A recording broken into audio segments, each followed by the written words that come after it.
Alors on reçoit au sein de Radio Cyclo Nicolas Pertuis. Bonjour Nicolas, bienvenue. Bonjour à tous. Alors Nicolas, on va vous faire la leçon des débutants chez nous. Il faut vraiment bien s'approcher. Il ne faut pas avoir peur de lui parler à notre bestiole. Ouais, il serait cool. Ouais, c'est pas grave. Sinon ça, c'est. Micro. Voilà, faut pas avoir peur. Si j'ai bien compris, votre métier c'est pas la radio en fait. Non. C'est ça. Alors, par contre, c'est un fin connaisseur du vélo, puisqu'on va le présenter. Nicolas Pertuis travaille dans un des magazines spécialisés, sinon le magazine spécialisé qui est Vélo Mag. Exactement, journaliste depuis un peu plus de 20 ans au sein de Vélo Magazine, c'est ça Nicolas? 20 ans précisément. 20 quelques ans. mois. Exactement, on a dépassé les 20 ans? On a dépassé les 20 ans. Bon, est-ce que tu as fêté ça ou pas? Pas du tout. Non. Pas du tout. Hein. Eh ben, on va enchaîner sur ce Tour de France 2020. Nicolas, ça nous fait plaisir de te recevoir. On a évoqué tout à l'heure avec Alexis deux favoris du Tour de France. On a parlé d'Egan Bernal, on a parlé de Primož Roglič, le Slovène. Et nous, ensemble, on voulait s'arrêter sur Thibaut Pinot, meilleure chance française pour remporter le Tour de France. Alors l'année passée, on se rappelle tout ce qui s'est déroulé. La victoire de Thibaut Pinot au Tourmalet et puis cette étape patatras dans les Alpes. C'était, je crois, sur l'étape de l'Iseran où Thibaut Pinot, à cause d'une douleur à la cuisse, a dû quitter les routes du Tour de France. Ça a beaucoup ému la France, ça a beaucoup ému les Français. Et là aujourd'hui, en 2020, on attend tous la relève française. Thibaut Pinot, potentiel vainqueur du Tour de France évidemment en 2020. En tout cas, oui. Vous l'avez dit, c'est la meilleure chance française, en tout cas pour le classement général, ça c'est une évidence. C'est dur de commenter avec le direct. Ouais, parce qu'on est tenté évidemment de regarder l'écran et la course en direct. Je me concentre sur Thibaut Pinot. Oui, effectivement, la meilleure chance française, parce qu'on a vu que Romain Bardet sur le Dauphiné, quand même, il espérait mieux, je pense, Romain, en termes de niveau de performance. Il a eu des très bons niveaux de performance à l'entraînement. Il espérait, je pense, un peu mieux sur les compètes. Donc je pense que lui, ses ambitions sont un chouïa à la baisse. Par contre, Thibaut, lui, est bien monté en puissance sur les courses de préparation. Et il sait maintenant, et il l'a dit d'ailleurs dans notre dernière interview dans Vélo Magazine, qu'il pouvait, depuis l'année dernière en tout cas, le dire qu'il pouvait jouer la gagne sur le Tour de France. Alors il y a dans le dernier Vélo Magazine qui est sorti, il y a une très grande interview que tu as menée avec Thibaut Pinot en personne. Comment est-ce qu'il s'est préparé en cette année 2020? Est-ce qu'il s'est préparé différemment de l'année dernière? Est-ce qu'il a modifié des choses? La préparation forcément était différente pour tout le monde parce que il y a eu cette coupure de plusieurs mois liée à la crise sanitaire. Ce qui est très intéressant à noter chez Thibaut Pinot, et ça je l'ai découvert ces dernières semaines, c'est qu'en fait, il se prépare, pas qu'avec ça, forcément, mais en tout cas, il a intégré la chaleur dans son mode de préparation. On connaissait l'altitude comme mode de préparation pour peut-être être un peu plus maigre, en tout cas être un peu plus affûté, pour changer les valeurs sanguines. Mais il s'avère aujourd'hui que la chaleur, c'est un peu pareil. Et donc Thibaut Pinot, il faut le savoir, et l'historique en fait parle pour lui. On se souvient tous de sa victoire au Tour de Lombardie en 2018. En 2018, oui. Et il sortait cette année-là d'une Vuelta où il avait gagné 2 étapes, mais une Vuelta où il avait fait très chaud. Et c'est vrai que du côté du staff de l'équipe de Marc Madiot, surtout du côté de Julien Pinot, qui est l'entraîneur de son frère et l'entraîneur de Thibaut, on s'est dit tiens, il a fait très chaud, Thibaut n'aime pas la chaleur, mais en tout cas, ça a bien marché. Il y a eu des essais scientifiques là-dessus depuis de nombreuses années, et puis on a préparé le Tour 2019 en utilisant aussi la chaleur. Il a fait très chaud dans tous les stages de préparation, ce qui était plutôt pas mal. Et puis on a vu Thibaut Pinot l'année dernière sur le Tour à des niveaux de performance qui étaient pratiquement équivalents, voire un peu plus hauts que ceux des semi-classiques italiennes et le Tour de Lombardie 2018, sauf qu'on était sur une course à étapes. Donc on s'est dit ok, bingo, Thibaut Pinot on le sait a un sauna chez lui depuis maintenant 3 ans, mais à la base il l'utilisait pour mieux tolérer la chaleur sous effort. Parce qu'on le rappelle, Thibaut Pinot sous des grosses chaleurs, ça l'handicape un petit peu. Oui, il y a des coureurs, on le sait, qui ont une tendance à supporter la chaleur et d'autres qui ont une tendance à moins la supporter. Ça c'est physiologique. C'est physiologique et ça on peut pas le changer. Par contre, ce qu'on savait pas à l'époque où il a acheté son sauna, c'est que la chaleur pouvait être vraiment un lien de préparation. Et aujourd'hui, on se rend compte que la chaleur, comme l'altitude, joue sur les valeurs sanguines. Jérôme. Et alors du coup, oui, puisque le Tour a été décalé par la force des choses du mois de juillet au mois de septembre. Est-ce que justement, avec la préparation supplémentaire qu'il a fait pour la chaleur, mais qui fera de toute manière, on risque d'avoir des températures un petit peu plus basses, ça lui donne du coup un avantage par rapport à la préparation spécifique qu'il a pu faire? Alors effectivement, ces dernières semaines, il a fait très chaud et à l'entraînement, aujourd'hui, Thibaut Pinot à l'entraînement a toujours des valeurs, des puissances légèrement inférieures à ce qu'il peut faire dans une température dite classique. Mais ça, tous les coureurs ont une baisse de puissance quand il fait très chaud, sauf qu'il y en a qui la supportent mieux que d'autres. Mais effectivement, un Tour de France en septembre pour Thibaut Pinot, c'est la garantie d'avoir des chaleurs moins fortes qu'en juillet. C'est presque idéal pour lui. C'est l'idéal, on peut le dire. Donc c'est-à-dire que Thibaut Pinot, et on apprend depuis ces dernières saisons, pour performer et parfaire sa forme, il y avait les stages en altitude et maintenant on peut composer avec la chaleur. Thibaut supporte très bien l'altitude, donc son corps s'adapte très bien à l'altitude. Donc c'est pour ça qu'il avait peu de bénéfices à aller faire des stages en altitude. Il a fait deux expériences à Tenerife, 2019, début 2020, en début de saison. Il n'y a pas eu beaucoup d'impact, en tout cas, sur tout ce qui était niveau de puissance à l'issue de ces deux stages. Mais pourquoi ? Parce que son corps réagit bien à l'altitude. Par contre, il réagit très mal à la chaleur, et donc il y a un effet rebond après ces stages à la chaleur. Après, attention, on peut pas demander au soleil à ce qu'il brille dans une phase de préparation. On est bien d'accord, mais de toute manière, la préparation pour chacun, pour tous les coureurs, tous ceux qui sont engagés, a été, je ne veux pas dire tronquée, mais elle a été un petit peu différente. Là, il a fallu s'adapter. Elle a été complètement différente. D'ailleurs, on a le cas Guillaume Martin qui a des niveaux de performance qu'il n'a jamais eu en compétition avant cette longue pause, et ça démontre que les coureurs qui savent se préparer, qui ont le temps de se préparer, parce que dans le cas de Guillaume Martin, l'année dernière, c'est 92 jours de course, ce qui est énorme aujourd'hui dans le peloton. Ce sont des coureurs qui ont peut-être du mal à vraiment peaufiner leurs conditions pour être un top forme quand ils le veulent. Et là, Guillaume Martin a pu se préparer comme il voulait et ça a payé en tout cas au niveau de la forme. Alors je vous interromps un instant, il y a eu une chute d'un des coéquipiers de Bernal. Quand il y a une chute comme ça et qu'on se retrouve lâché derrière, là on a vu une petite tape amicale d'un concurrent d'une autre équipe. C'est dur moralement, qu'est-ce qui se passe quand on se retrouve loin derrière, messieurs ? Comme ça, quand on a chuté. Il y a une attente des mecs devant, ils vont venir chercher, ou qu'est-ce qui va se passer là pour ce coureur-là ? Pour ce coureur-là, il va falloir qu'il se débrouille un peu seul, je pense. Il va falloir J'ai pas vu qui c'était, moi. J'étais en train de discuter avec Guillaume Martin. Le 7, j'ai pas encore ton numéro par cœur. Sivakov. Pavel Sivakov, qui est un élément clé pour Egan Bernal sur ce Tour de France. On peut demander à l'équipe d'envoyer deux gars derrière pour dire à les gars, il faut aller le chercher. Pour Sivakov, oui. Il y a une hiérarchie. C'est quoi la hiérarchie dans une équipe comme ça ? On a le leader, on a le premier lieutenant, il y a plusieurs lieutenants, ça se passe comment ? Eh bien, quand on prend l'exemple de l'équipe Ineos, on a évidemment Egan Bernal comme leader unique. Pavel Sivakov, au regard de sa saison, donc qui est un équipier d'Egan Bernal, au regard de sa saison et les performances qu'il a alignées, ça doit être une des pièces maîtresses pour mettre en orbite Egan Bernal sur les cols en montagne et donc accompagner son leader le plus loin possible dans la course. Et là, si dès la première étape, dès les 100 premiers kilomètres, il chute, vu que c'est un maillon essentiel de l'équipe, il est impératif que d'autres coéquipiers viennent le chercher pour qu'il se dépense le moins possible et qu'il puisse réintégrer le peloton le plus rapidement. Ouais, surtout que je pense que du côté de l'équipe Ineos, on a quand même, on le sait, Froome et Geraint Thomas ne sont plus là, donc on n'a plus qu'un leader unique. Mais si on peut garder le plus longtemps possible Sivakov placé au classement général, ça peut être intéressant tactiquement. Donc là, on va l'attendre pour le ramener au plus vite, mais je pense, à moins que la chute soit grave, mais je n'ai pas eu l'impression, donc je pense que pour lui, il va pouvoir rentrer assez facilement. Alors, Vélo Magazine, comment on travaille sur le Tour de France ? Parce que là, nous, on est placé, on est hors jeu, on a fait un choix d'être hors jeu, parce que la Covid ne nous permettait pas d'être en zone d'arrivée, faire les interviews, c'était devenu trop lourd pour notre organisation. Vélo Magazine, ça se passe comment ? Vous allez où ? Vous allez au départ ? Vous suivez comment ça marche ? Franchement, c'est un peu l'énigme aujourd'hui, je sais pas. Visiblement, on va pas pouvoir faire grand-chose. Déjà, c'est compliqué, franchement, quand on est pour un magazine, de travailler correctement avec les coureurs sur le Tour de France parce qu'avant un départ d'étape, c'est 2-3 minutes max. Donc pour nous, magazine, pour travailler sur le Tour de France, c'est plutôt le soir dans les hôtels, un quart d'heure, 20 minutes avec un coureur. Donc cette année, c'est mort. Donc il va falloir qu'on se réinvente, comme Romain Bardet, il va falloir qu'on se réinvente. Très beau parallèle. Hein. Donc nous, on est parti sur des sujets un peu comme vous, en marge. Mais on a aussi l'habitude de le faire. Après, les analyses par rapport aux vainqueurs et tout ça, on peut les faire en étant en marge aussi.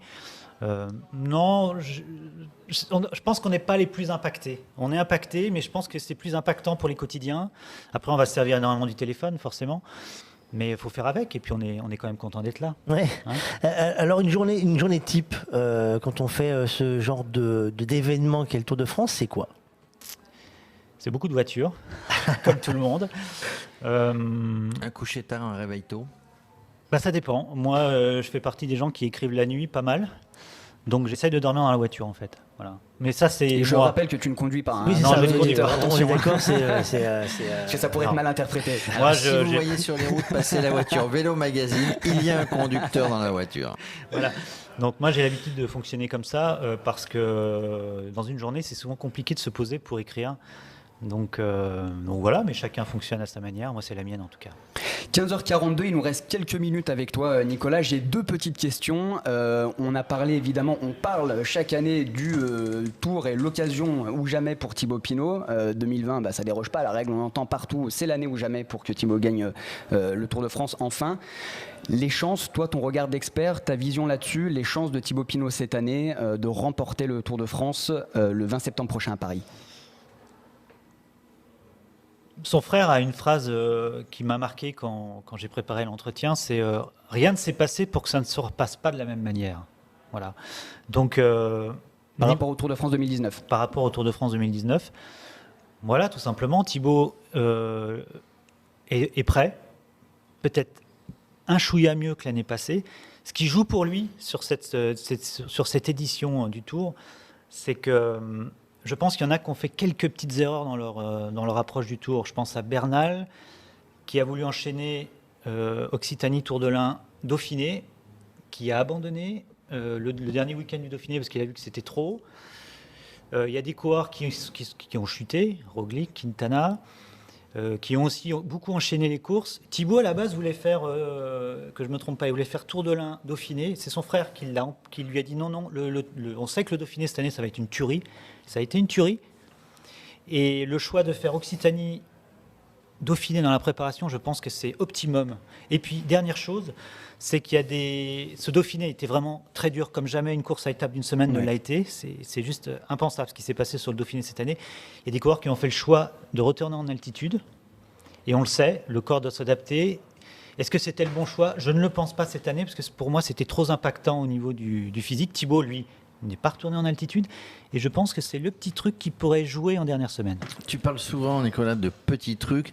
Dans tous les métiers, c'est toujours pour gagner, c'est le petit détail, en fait. Et il y a des petits détails pour toi qui ont été choisis dans la tactique, dans la préparation, dans la construction de la saison, en tout cas des dernières courses avant le Tour.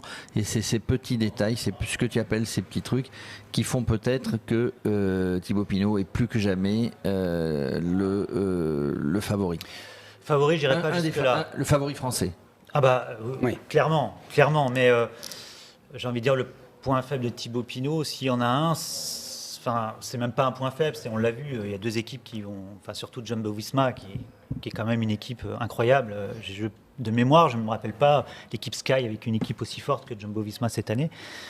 Donc je pense que c'est là que ça peut être compliqué pour Thibaut Pinot. Mais j'ai vu les premières images, j'ai vu Jumbo-Visma déjà qui était en tête de peloton. Et ça, c'est peut-être déjà une petite erreur parce que le Tour va être très long, les étapes sont très difficiles, il y a beaucoup d'étapes avec beaucoup de dénivelés qui vont être compliqués à gérer pour une équipe qui veut vraiment avoir la main sur le Tour de France. Et il aurait peut-être fallu pour Jumbo-Visma lâcher quelque chose en première semaine pour être bien sur la dernière. Oui, et ça, c'est mon avis. Tu dis que c'est une petite erreur. Est-ce qu'à l'inverse, moi je dirais peut-être qu'il faut montrer les muscles, il faut montrer qu'on est là.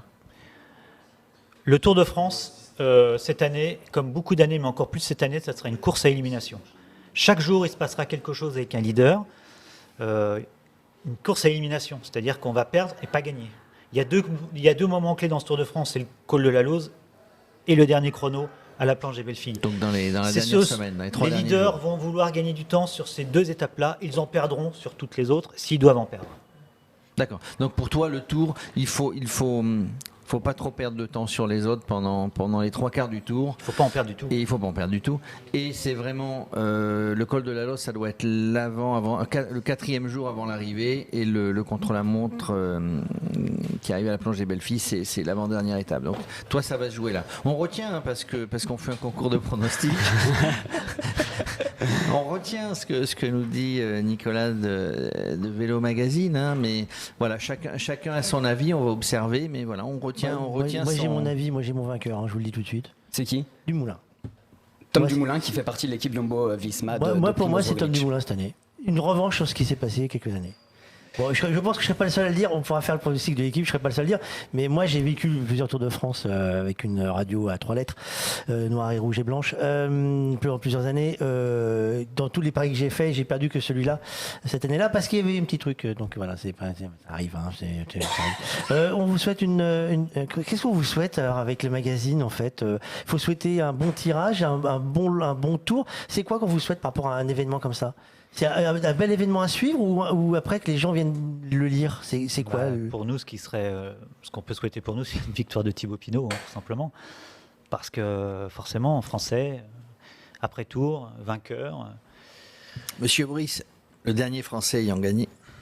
Évidemment, Bernard Hinault, il y a 35 ans. On est d'accord que s'il gagne, c'est la Coupe du Monde, c'est la même chose. Hein. C'est les Champs-Élysées, le bleu, blanc, rouge, bus la à journée, étage. le bus à étage, le président, la totale. Hein. Juste pour revenir au direct de la course, Nicolas, tu évoquais une petite erreur selon toi de la Jumbo-Visma d'être déjà présent en tête du peloton, et on vient de voir sur les images diffusées que il prenait un petit peu l'avant, la tête du peloton, et en accélérant légèrement dans la fameuse côte qui jonche le circuit aujourd'hui autour de Nice. Oui, concrètement, enfin, il y a deux explications possibles. Il y a une chute d'ailleurs.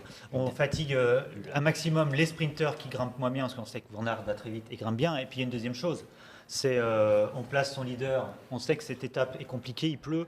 Donc on le place au mieux en tête de peloton et on met la pression sur les autres tout simplement aussi. Ouais, attention, ça devient très dangereux avec la pluie. Là, on est en montée de mémoire, ça va redescendre derrière. La route est très très très glissante.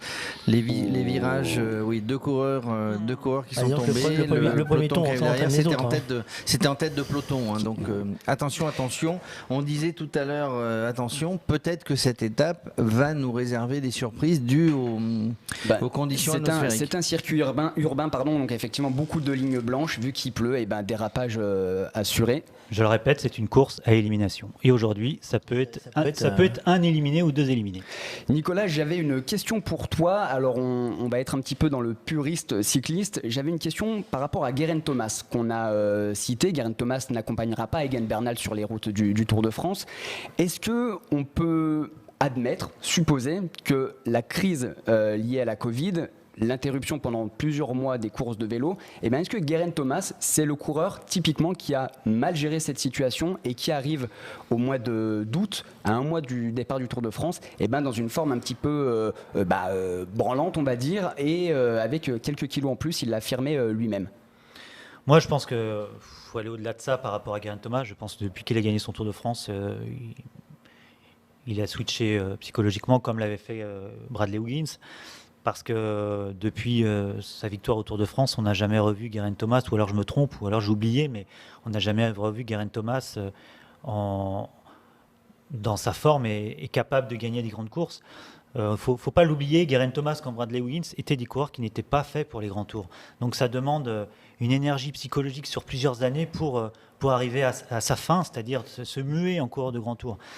C'est pas le cas d'un Bernal, c'est pas le cas de ces coureurs-là, donc c'est très différent psychologiquement. Je crois qu'il ne faut pas aller chercher dans la préparation des 3 derniers mois ce qui a causé le fait que Geraint Thomas ne soit pas dans la sélection Ineos. C'est simplement bien plus loin que ça. Je pense qu'il faudrait presque qu'il redevienne un coureur de classique aujourd'hui, Geraint Thomas, tout simplement.